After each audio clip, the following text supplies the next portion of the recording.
शांतिनिकेतन में होने वाली यह घटना पूरे परिवार की जिंदगी बदल कर रख देने वाली है। एक ऐसी खबर सामने आने वाली है जो न सिर्फ इस परिवार के दिल को तोड़ देगी बल्कि उन रिश्तों को भी झकझोर कर रख देगी जिन्हें बचाने की कोशिश लंबे समय से की जा रही थी। लंबे समय से चल रही गलतफहमियों, अधूरे सच और टूटे हुए भरोसे के बीच अब कहानी एक ऐसे मोड़ पर पहुंचने वाली है जहां हर किरदार को अपने फैसलों का सामना करना पड़ेगा। इसी बीच सबसे बड़ा सवाल यह है कि क्या तुलसी सच में शांतिनिकेतन वापस लौटेगी, और अगर लौटेगी तो क्या वह इस बिखरे हुए परिवार को फिर से जोड़ पाएगी। बीते समय में जो कुछ भी हुआ उसने तुलसी और मेहर के रिश्ते को गहराई तक प्रभावित किया। नोएना की चालों ने पहले ही इस रिश्ते को कमजोर कर दिया था। उसने जिस तरह से सच्चाई को छिपाया और हालात को मोड़ा, उससे मेहर और तुलसी के बीच अविश्वास की दीवार खड़ी हो गई। हालांकि बाद में नोएना का सच सामने आ गया और उसकी साजिशों का पर्दाफाश भी हुआ, लेकिन तब तक बहुत देर हो चुकी थी। तुलसी के दिल में जो चोट लगी थी वह इतनी गहरी थी कि वह शांति निकेतन छोड़कर चली गई।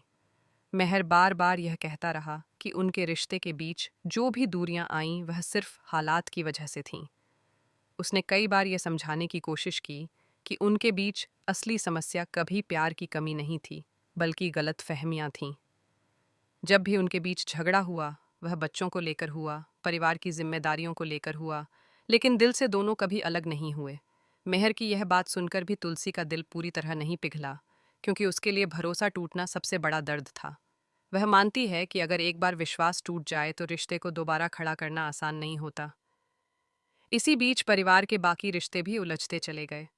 कर्ण और नंदिनी के बीच की दूरी इतनी बढ़ चुकी है कि अब उनका तलाक लगभग तय हो चुका है। दोनों ने कभी सोचा भी नहीं था कि उनका रिश्ता इस मुकाम तक पहुंच जाएगा, लेकिन लगातार झगड़े और एक दूसरे को समझ न पाने की वजह से अब वे अलग रास्ते चुनने की तैयारी कर रहे हैं। दूसरी तरफ परी पहले ही अपने जीवन का सबसे कठिन फैसला लेकर तलाक ले चुकी है। वह बाहर से मजबूत दिखने की कोशिश करती है, लेकिन अंदर से वह भी टूट चुकी है।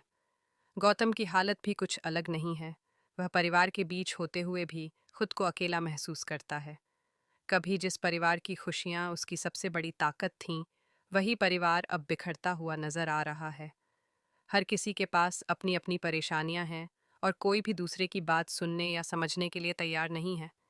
यही वजह है कि शांति निकेतन का वह घर, जो कभी हंसी और प्यार से भरा रहता था, अब चुप्पी और तनाव से भरा हुआ दिखाई देता है। इसी तनाव भरे माहौल के बीच एक और बड़ा सच सामने आता है, नोएना की बीमारी का सच। ये बात सबको पता चलती है कि नोएना कैंसर से जूझ रही है और उसके पास ज़्यादा समय नहीं बचा है। यह खबर सुनकर सभी लोग हैरान रह जाते हैं। जिस लड़की को वे अभी तक सिर्फ अपनी परेशानियों की वजह मान रहे थे, वह खुद जिंदगी की सबसे बड़ी लड़ाई लड़ रही थी। नोएना की हालत धीरे धीरे बिगड़ती जाती है और अब वह उस स्थिति में पहुंच जाती है जहां हर किसी को ये एहसास होने लगता है कि शायद उसके पास सच में बहुत कम वक्त बचा है। नोएना की इस हालत से परिवार के अंदर कई तरह की भावनाएं जाग उठती हैं। कुछ लोगों के दिल में उसके लिए गुस्सा अभी भी है, तो कुछ के मन में दया और सहानुभूति भी है। लेकिन सबसे ज़्यादा असर मेहर पर पड़ता है, क्योंकि उसे यह एहसास होने लगता है कि अगर उसने पहले ही सच समझ लिया होता तो शायद इतने रिश्ते टूटने से बच जाते। इसी बीच रतिक और मुन्नी की शादी की तैयारियां भी शुरू हो जाती हैं। परिवार के लोग कोशिश करते हैं कि कम से कम इस खुशी के मौके पर सभी पुराने गिले शिकवे भूल जाएं। घर में फिर से थोड़ी रौनक लौटने लगती है। सजावट होती है, रस्में शुरू होती हैं और हर कोई चाहता है कि यह शादी बिना किसी परेशानी के पूरी हो जाए। लेकिन किस्मत को शायद कुछ और ही मंजूर होता है। शादी की खुशियों के बीच अचानक एक ऐसी घटना हो जाती है जिसकी किसी ने कल्पना भी नहीं की थी। एक भयानक एक्सीडेंट पूरे परिवार को झकझोर कर रख देता है। यह हादसा इतना अचानक होता है कि किसी को संभलने का मौका ही नहीं मिलता। इस हादसे में किसी एक की जान चली जाती है और यही वह पल होता है जो पूरे परिवार को अंदर तक तोड़ देता है। हर कोई सदमे में होता है, किसी को समझ नहीं आता कि आखिर ये सब कैसे हो गया। जो लोग कुछ समय पहले तक हंसी खुशी शादी की तैयारियों में लगे हुए थे, वही अब आंसुओं में डूबे हुए नजर आते हैं।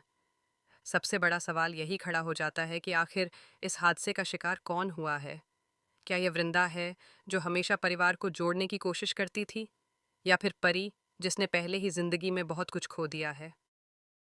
दोनों ही नाम सामने आते हैं और हर किसी के दिल में डर बैठ जाता है।